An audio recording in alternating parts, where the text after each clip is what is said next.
alias Totoy na sana i-file mo dito ang complaint mo para pagbigyan din rin ng pagkakataon ang mga pulis na ini-implicate mo na makasagot. At para dito sa isang patas na pagpupulong sa NAPOLCOM, magkaalaman na kung sila ay inosente o sila ay kailangan parusahan. Pinalulutang na ng National Police Commission si alias Totoy. Ito ay para magsampa ng formal na reklamo laban sa mga pulis na idinadawit nito sa kaso ng mga missing sa Bungero.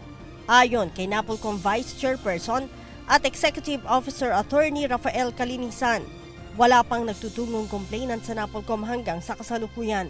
Wala pa rin aniya silang hawak na affidavit ni alias Totoy.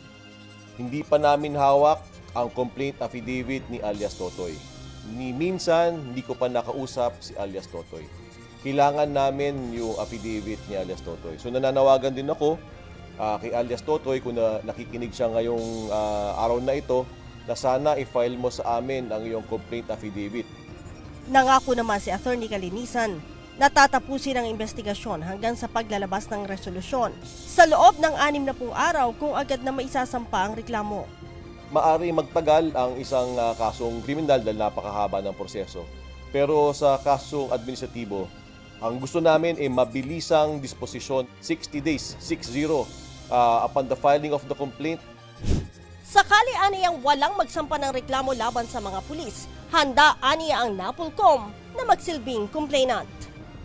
Kasama sa kapangyarihan ng National Police Commission ang motu proprio investigation.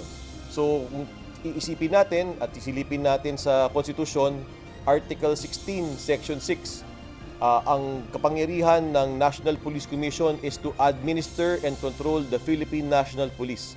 Ang pinakamakapangyarihan na ahensya at na sumasaklaw sa Philippine National Police ay ang National Police Commission. Handa rin aniya nilang parusahan ang mga pulis sakaling mapatunayang nakipagsabwatan ng mga ito sa pagdukot at pagpatay sa mga nawawalang sa Bungero. Kami ay gagalaw. Kung may pagbiduda o pag-aalinlangan ng sinuman, yun tinatanggal ko sa inyong kaisipan kasi ang NAPOLCOM hindi matatakot na mag-imbestiga at ang NAPOLCOM ay hindi natatakot na mag-impose ng penalties kahit dismissal man yan sa serbisyo kung kinakailangan. Nauna nang ipinag-utos ni Attorney Calinisan sa Inspection, Monitoring and Investigation Service ng NAPOLCOM ang pagsasagawa ng motu proprio investigation.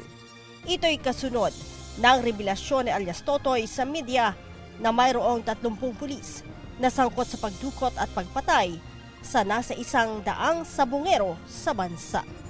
Nea Ilagan, UNTV, News and Rescue.